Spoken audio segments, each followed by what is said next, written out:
Ah, Nov Sensei is there too this time. Right, I saw it. Oh, look at that, looking to Moro.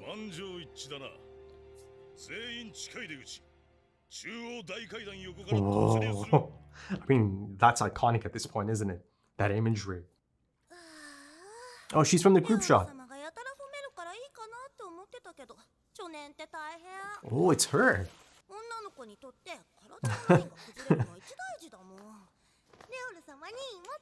Leo-sama is long gone. Shidori. Look at the expression on the hat. Yeah, she's not much of a talker. Oh, okay, there's something there. Whoa, okay, confirmation that she didn't return. I mean, it was unlikely for her to return, but at least that officially confirms it. Whoa. Can you now? Yeah, he's like a wolf, right? Yeah. Oh, he'll be good at that.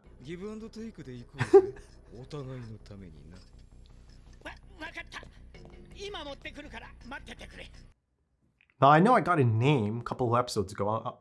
I'll need it one more time.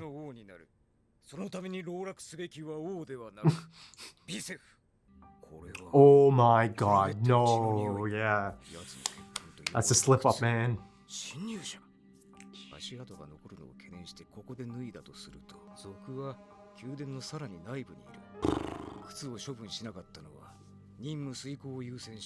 Hey. Oh my god, he's just...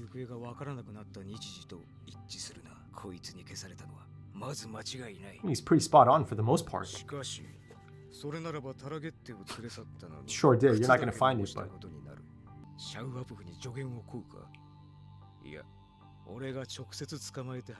Oh boy. That's a tricky thing, isn't it? Keeping this kind of information to yourself for... Oh, that's a beautiful shot, but look at this.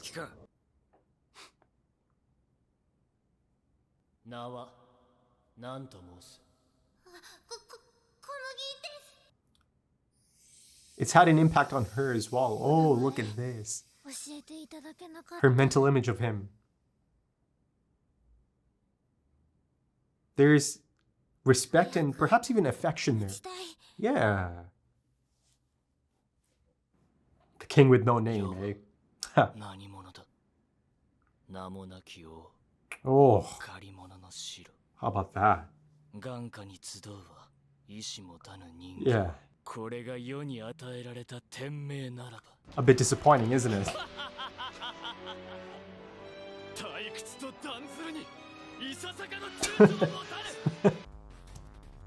Look at the size difference there. Oh, 3 for 3 now. All of them got some of that heat.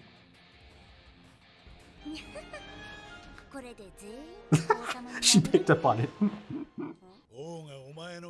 Ooh, see, everything's kind of irritating him now. He's almost kind of like feeling boxed in. How about that? But then he's stuck in the middle, no?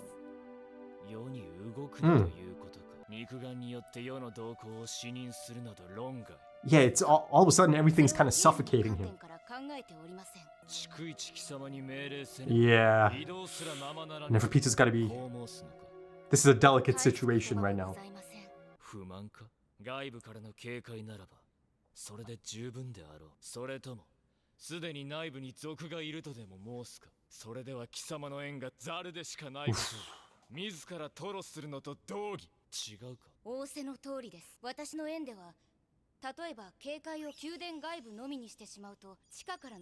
Whoa! I didn't know that.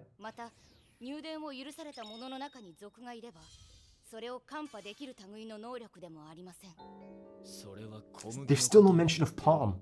いえ、他にも宮殿内には11名の兵が残っておりまして、彼らに関しては宮殿内外の出入りは原則として自由。 That's still actually quite a bit. 仮に敵によって操作されているとして、 Ah, その判別は perhaps 極めて someone taking a host? あとはもうよい。円は宮殿内部の1階までだ。それならば地下からの侵入にも対処できよう。 Okay, so that is covered. 2階以上には誰も来るなと伝える。 Ooh. くせ者が来れば Ooh. 世が自ら始末してくれる。 Look at that. 侵入すれば狼藉とみなす。 Everything's just irritating him.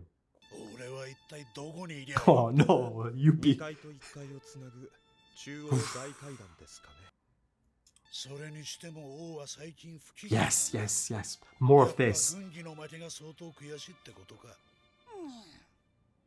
苛立ちの Yeah, you 根。 do. 予想がつく私の能力。スピリチュアルメッセージならば、それはより明確になる。 Ooh. しかしそれは王に対する最大の侮辱行為。いや、それは言い訳。正直に言おう。私は恐れているのだ。 Look at all those people, man. 今王に芽生えているものが He doesn't want to really truly, 不安で yeah. Even though he has a good idea, he doesn't truly want たまら the ないのだ。 confirmation on that, right? だが分かったぜ。賊はここで身を隠して2階を伺い、 Spot on. 結局上へも行かず外へ出た。何かあって侵入を諦めたか。 Look at this, step by step. 目的は達成したのか。いや、何か能力を使ったのかも。一応伝えとくか。お前ら2階に行ったら王様にマジで殺されるぞ。宮殿内の他の連中にも言っとけ。 Man, the jockstrap though. ユピー殿。あいや、ピトーが円で警戒しているんだ。2階に侵入したら、その時点で Wow, 見つか okay, る he's getting to something い here. やすみません。何でもありません。そうじゃねえよ。 Stop annoying なぜ Yuppie. 族は階段下まで来られたんだ。ユピー殿、あなんだよ。ピトー殿が円を解いたことはありますか。雨の日。そう。 Exactly on that 一週間 day. くらい前です。なんだ知らなかったのか。大変だったんだぞ。 I'm surprised he's telling him 王様が though. 自分で腕をちぎってよ。ピトーがそれを直している間は、ブフが代わって円をしてない。 He'll deduct it ピトー now. 殿の円の範囲はどれくらいでしたか。知らねえよそんなこと。ピトーと同じじゃねえの。 He's so annoyed right now. Look at him. ブフの円はおそらくこの階段のあたりまで。族はそのオーラを見て2階に行くのは諦めた。 Yeah, sure ここま did. ではいい。問題は族の目的。 I'm just kind of baffled. There's still no mention of いや Palm. それはない。うん報告するならピトーかブフ。できればブフが He looks sad. かといって思わせぶりな情報だけ与えて族が見つからず護衛軍に無駄な労力を使わせたら俺の心 He's 証 really は quite calculating, isn't he? He's sharp. He really is. He is a wolf, right? Interesting new dynamic here to have such a focus on him. Okay. The next time they exit, it's going to be on the inside, right? Ooh. 結構1分前にコールするから出口に集まってくれ。メレオロン。 Melioron. の件だが。わかってる。息継ぎの10秒前に肩をタップだろ。そして再び息を止めると同時に Okay, okay. So that's a pairing right there. 限界まで我慢しなくていいからな。むしろ余裕を持って息継ぎに専念してくれ。神の共犯者が発動しない間は安心して俺に任せてりゃいい。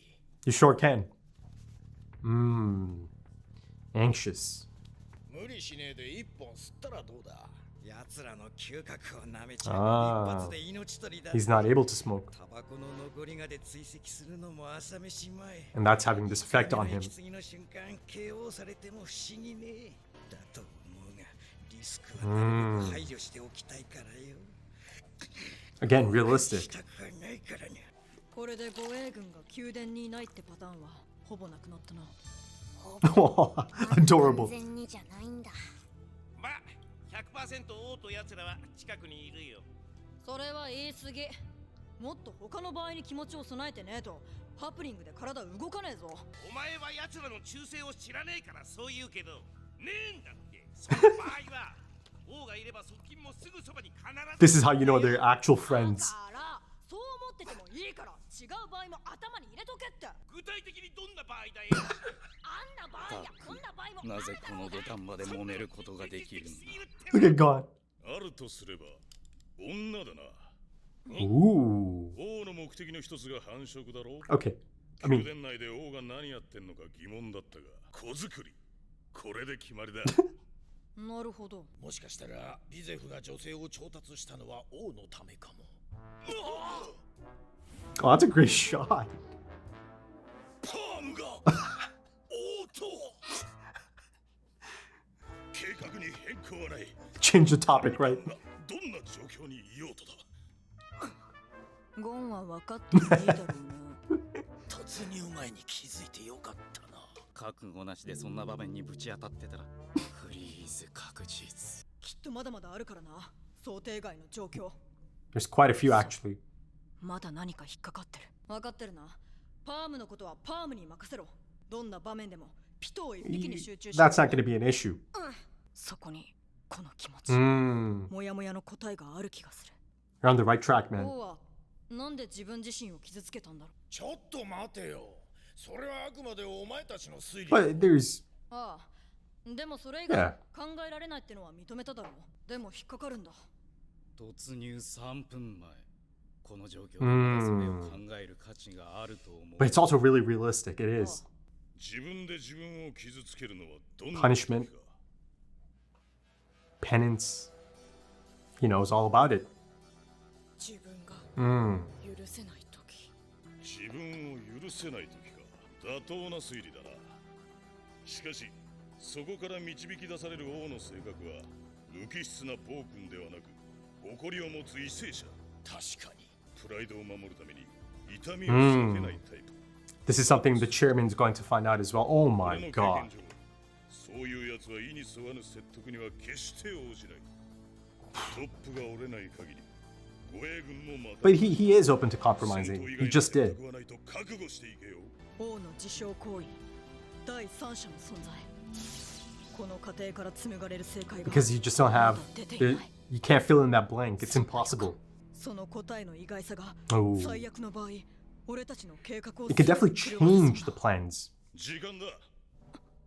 突入1分前。 Oh my god. 集まってくれ。 This is it.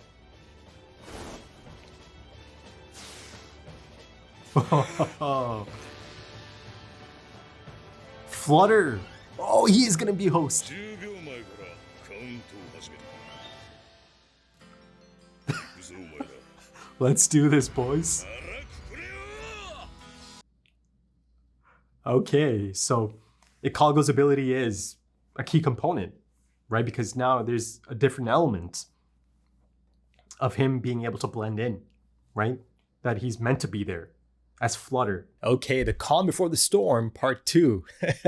Looks like the last episode wasn't quite the, the final moments before, the grand finale of the arc commences. All the, different encounters, the specific encounters. It kind of, leaks into this episode. Hell, it doesn't just leak into this episode. There's actually subplots being introduced at this point of the arc, right? You've got this Welfin fellow, right? Really quite competent. Really competent. And, you've got that angle in there now. Now, of course, it's always a bit of a risk bringing in a new, character or a character focus, rather, this late in the game, right? This close to something that it's been building up to, right? And I mean, maybe it's not that much. I don't know. I could say maybe there's a decent amount of time allocated to that subplot. But at this point, I do feel confident that if Togashi is choosing to introduce this character and focus on this character in this capacity, then there must be a good reason, right? That they are going to be playing a part in this arc.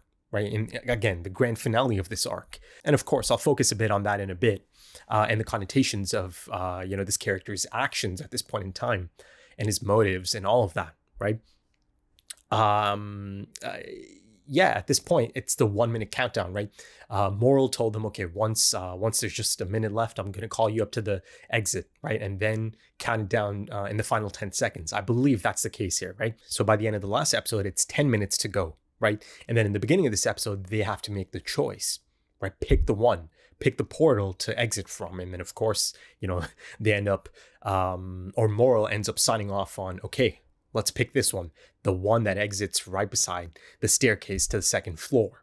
My goodness, the setup here is just immense because of the connotations of it and, how things kind of played out throughout this episode.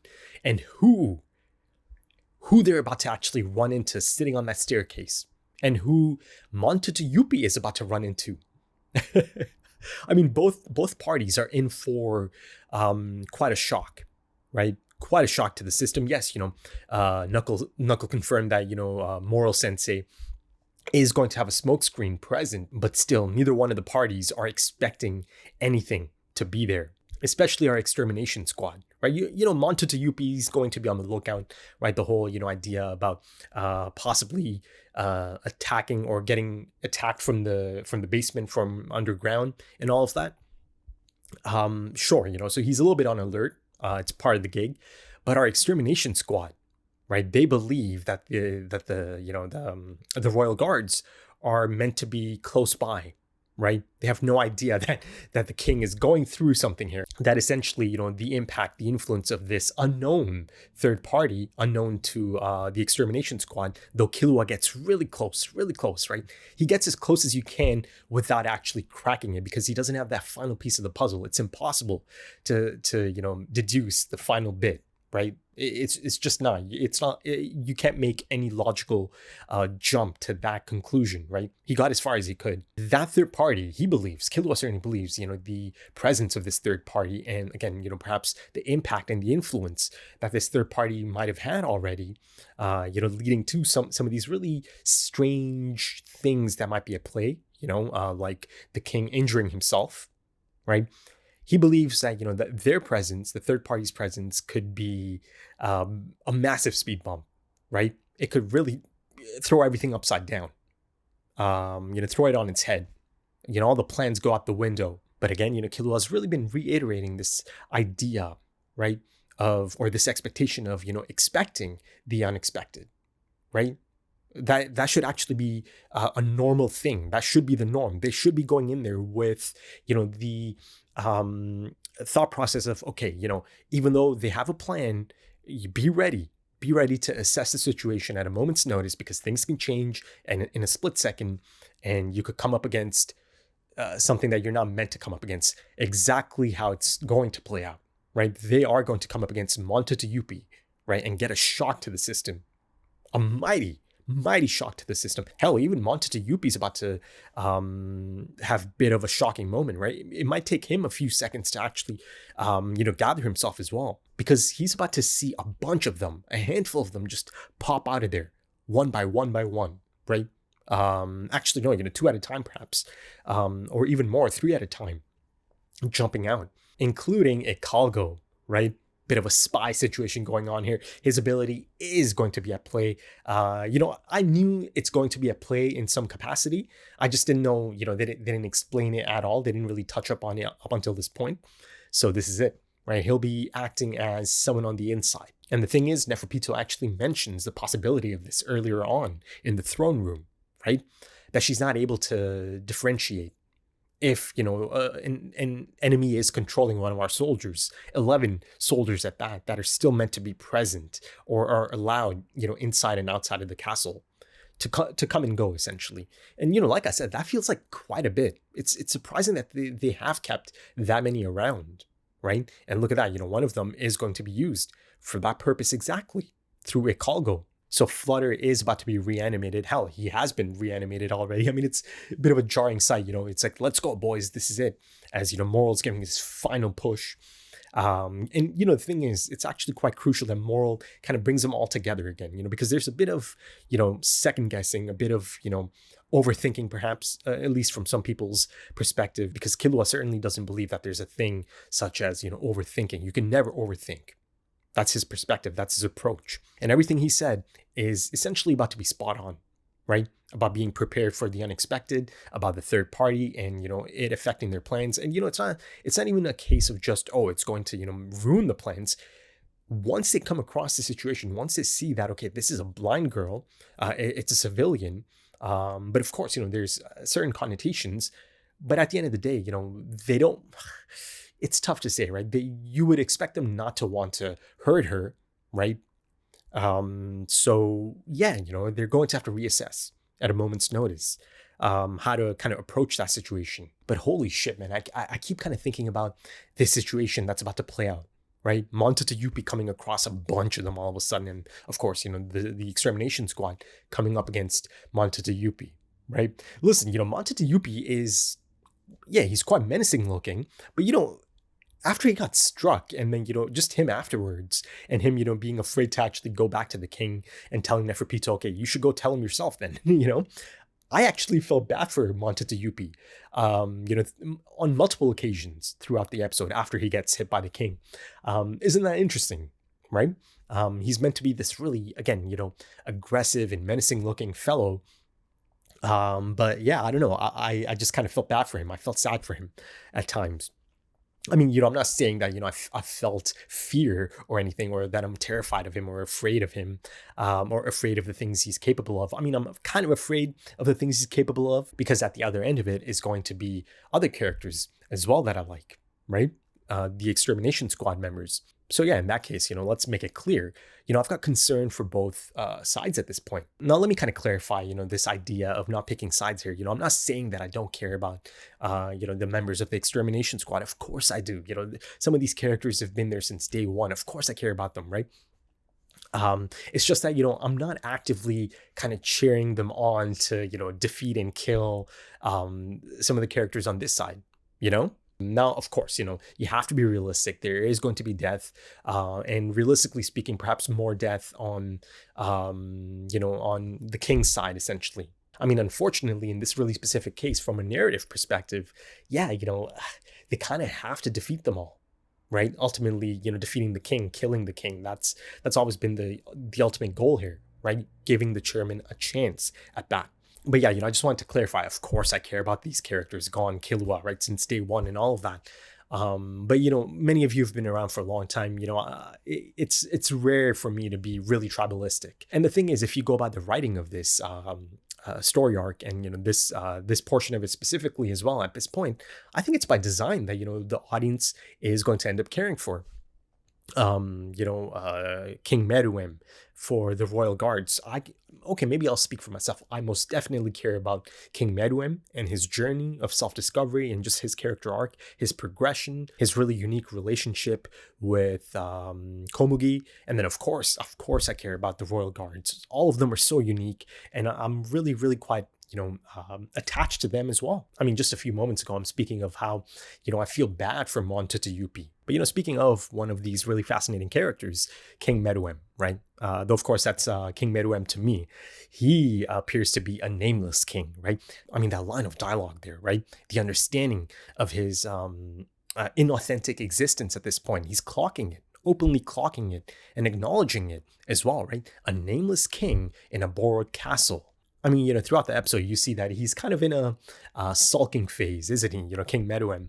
And of course, the royal guards see this. They've been seeing this for some time now, right? Montata Yuppie brings it up again, doesn't he?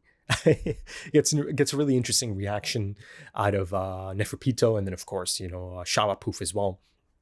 And then, of course, it's a little bit tongue-in-cheek. You could kind of say it's like the whole stay out of my room phase, right? Get off my back, mom. But in this case, I suppose, technically, his older siblings, right? Technically, at the most basic level, he did come in after them, and they all have the same mom, right? The late queen.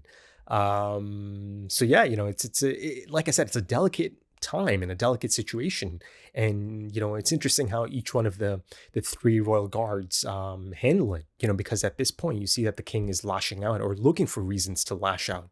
Right. And it's almost as if he's saying, give me a reason. Right. Give me a reason. Hell, Montata Yuppie catches quite a nasty one to the face, doesn't he? Now, all three of them know how he feels. But like I said, he's beginning to feel boxed in. He's feeling suffocated. And, he's feeling suffocated by things that didn't really affect him all that much not too long ago. Right. Specifically, something like Neferpitou's end. But again, even Neferpitou expected that change, that reaction to come at some point, right? She's, she might be, she might not be the one you kind of think about, if you're thinking of the most intelligent of the three, but she's intelligent nonetheless. She is, maybe not on FILMBuFF's level, because FILMBuFF appears to be a bit of like a genius, right? He's got genius level intellect, for sure. But she most definitely has an understanding for the king's emotional self, right? His emotional side. She's really quite in tune with it. But going back to my point about Meruem clocking and understanding his inauthentic existence at this point, he's essentially forced into reactive mode now, right? Again, as a result of recent events and, a character that's made quite an impact on him, or has had quite an impact on him, right? Quite a bit of influence. And these recent experiences are essentially challenging and questioning established behavior, right? And these new experiences are now compelling the king to actively change, right? No matter how much he might attempt to cling to the past or past assumptions, like he does a couple of episodes ago, almost, gaslighting himself, but then almost immediately, shining through, or his true character shining through as he sees Komugi being attacked. But yeah, breaking down these previous patterns, or at least in the beginning stages of it, I believe it is going to end up enabling dormant aspects of his psyche, right, to emerge into the light. And as in a lot of cases in this type of arc, right, positive change arc, and going through this metamorphosis, the foundation for that metamorphosis is already within the character, right? It awaits within. The seeds of who Meruem is supposed to be is going to empower this shift, right? Assist this shift. Because, at this point, both psychologically and symbolically, his world is coming to an end. Again, the inauthentic state. And ultimately, I believe that, the process of breaking down existing habits and behaviors is going to end up creating opportunities for Meruem, right? To emerge from the dark corners of his psyche into the illumination of consciousness, if you will. But all of that being said, let's not forget that he's also having an impact on Komugi, right? He is. Like I said a couple of episodes ago, it's going to impact her as well. Coming into contact with Meruem is a life-changing thing for her as well, right? And at this point, you see, in her chambers that, like I said, at least, or at the least, there is some affection there. There is. I mean, there certainly is respect. There's this almost restlessness to see him again, or not see him, pardon me, to, be in his presence again, right? To play gongi with him again, right? Just to be in his presence, because you see that she does care about him. She is beginning to care about him as well. She wants to know more about him. And like I said, she felt comfortable enough that she could even ask his name. And she was she was upset that she didn't get a name, or didn't get to that point. Now, let me kind of shift the focus to Palm for a moment, because I've got to say, man, at this point, I'm just kind of scratching my head. I really am. There's just no mention of her at all, right? Because, they also confirmed that she didn't make it. She didn't make it downstairs. BZF is actually really quite, annoyed at the moment. He's kind of on the back foot. And of course, Welfin is taking, advantage of the situation now, right? But yeah, I'm just a little bit baffled here. I mean, you've got a character who is kind of, able to surmise or deduce that, okay, there has been an intruder. Hell, Welfin is playing a tricky game here, isn't he? Holding back really crucial information. I mean, the information itself is staggering to be holding back for strategic purposes, for selfish purposes, right? I mean, there's no mention of her possibly being caught by Pito's Nen. I don't know, man. I don't know. Did she somehow get out of it? Is it possible that someone actually helped her out? There's a few interesting new faces about as well, because I saw a few of them in that group shot of them. The lovely pan shot of a lot of all of the Chimera ants that are meant to be present inside of the palace, right? There's a really interesting one. The handler or the helper for one of Liol Sama's lackeys. I cannot remember her name at the moment. Because they focus on her quite a bit. The camera lingers on these subtle mannerisms right? And reactions. But yeah, going back to Palm, did someone actually help her out? Is it possible that, she did get caught up in the end? And again, I just don't see how she could resist that end or, avoid that end once it does come into play. And it did come into play, as I saw.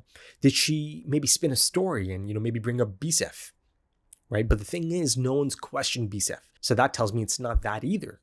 Right. So I'm just, at this point, I just kind of have to maybe hang back a bit and see how it plays out, but here's the thing, folks. This is a bit of a reminder, and I've got to bring it up at this point because I've given it a decent amount of time.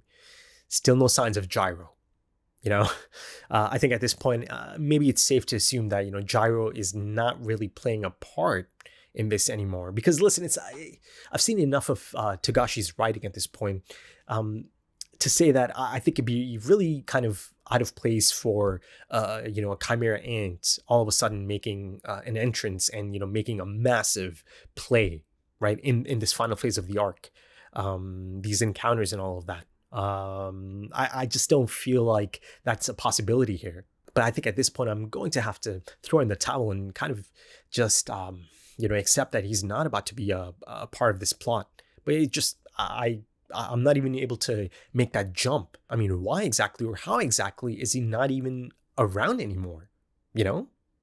I mean, listen, that's one of the standout episodes of the entire anime, right? His backstory, it's really quite distinct. It's significant in its presentation. That it is going to mean quite a bit. This character is going to mean quite a bit, but it looks like it's not going to be in this arc. Because it appears that he's simply just not around anymore, I mean, I brought up that helper ant, right? Shidori, I believe. I don't think that's Gyro. I don't. But Gyro's not the only one who's been missing from the scene, right? There is one more person that never showed up as a Chimera ant, right? Someone really quite significant. And the thing is, speaking about Gyro, just reminded me of others that are missing from the scene. The other really significant one is Cold Sister. Is this it? Am I finally seeing the Chimera ant that Cold Sister is reborn into? Because it certainly appears to be a female ant, and you see that Shidori is really quite timid, really quite gentle. So yeah, I mean, on one end, yeah, it's a little bit disappointing that Gyro's not at all a part of this from the looks of it. But from that discussion also comes a possibility of that this actually could be Cold Sister. But also to finish up my point on Gyro, listen, I have to be honest here. The setup that is given to Gyro, and then to have him just completely not be a part of this arc from that point on, to have him just disappear, I've got to say that's a bit of a misstep. In my opinion, at least, to introduce him in that manner and make it so clear that he's going to be a major player, and then to just have him disappear, right? And from the looks of it, perhaps show up another time, right? Because at this point, I can only just assume that he's just not around the area anymore. He just got out somehow. Now let's go back to the apartment complex room the extermination squad is in at the moment. I kind of want to touch up on a few things. There's a confirmation that it's going to be a Knuckle and Melioron pairing. Right. And again, that makes perfect sense given Knuckles' ability, right? To have the chance to tag someone before they even know you're there. It's as clutch as it comes, right? It really is. And, the thing is, there's about to be quite a bit of commotion as well, right? Because they are going to be surprised. And of course, Montetayupi is going to be surprised as well to see a bunch of them just, spring out of thin air. That right there gives them the perfect chance to implement that almost immediately, even though it's not meant to be part of the original plan, right? Because again, they're not expecting anyone to be there. But, if both of them come out, right? And Montetayupi doesn't even see them, and he's looking at some of these other ones, coming around or, running around, I suppose. He's going to get tagged quite easily. And then also there's a really fun segment of Ikalgo and Killua kind of going at it, right? Like I said, you really truly see that they are friends now, that they can talk in this manner. They can discuss things in this manner, right? Things can get heated, but it's all good, right? It's all good. I mean, it's really quite funny as well, right? Because you see that Gon is looking on and he's probably recognizing a bit of himself in that discussion, because he's been on the other end of those types of arguments with Killua. But then finally, speaking on Gon, yeah, Killua told him, or he asked him, or he reiterates, you've got to stay focused, right? You've got to let Palm do, whatever she's caught up in. You've just got to stay focused on Neferpito. And like I said, I don't think that's about to be an issue.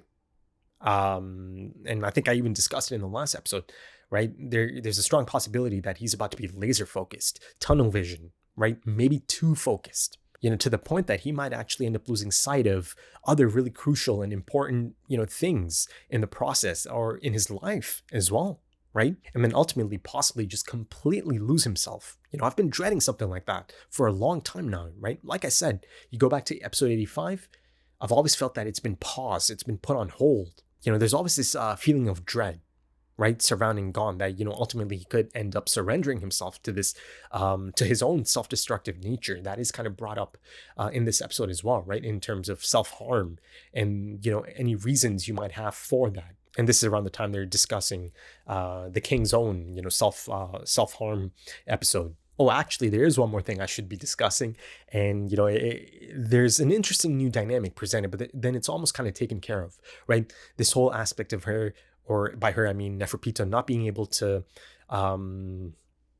keep an eye out for underground attacks, right? If she's only focusing it outside of the castle, her end, that is, the radius of it and all of that.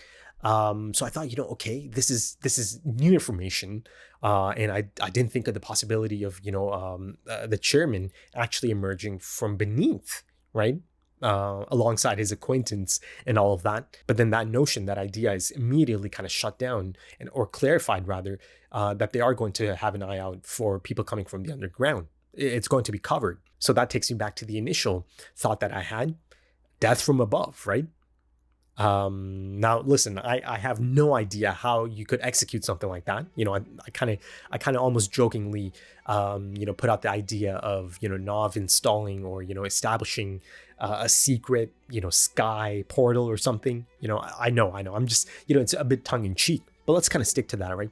If that is the case, then you have to approach it in a specific manner, right? Because, okay, if you're coming in from beyond Neferpito's end, and that is, they confirmed that that's exactly how the chairman is meant to be coming in. And I'm guessing it's going to be timed with the rest of the extermination squad's entrance, right? Into the castle, into the palace. So it's going to be soon, really soon. So if that is the case and the chairman is to come in from above, he's going to have to come in at a speed that is going to allow him to, first avoid Neferpito's end, of course, beyond her end. But then once you get close to it and essentially, make contact, you have to come at such a speed that, by the time you actually make contact with the palace, by the time you land, that, it's like a split-second thing for Neferpito. And then at the same time, there's going to be commotion inside of the palace as well, right? Because of the entry of the extermination squad. So yeah, I think again, the likeliest in this case is again, death from above. I mean, listen, if you go all the way back to the early episodes of the anime, one of his first moments, the chairman that is him making a landing, right, from high above. So yeah, man, let's see. I mean, at this point, surely all of this is about to take place in the next episode, right? I thought it was going to be this episode, but yeah, surely it's the next episode, right? Entering the palace, all of them, including the chairman and his acquaintance as well. But yeah, if you enjoyed that, consider dropping a like, consider dropping some comments, give me your thoughts. If you are interested in early access or timer-based full length, or even full opacity, consider checking out the Patreon page and potentially supporting the channel. Links in the description and the pinned comment. Also links to social media if that's your thing. Right then, thank you so much for joining me, folks, and thank you for your time, because time is precious. It really is. And I do hope to see you again soon for the next one. Until then, take it easy.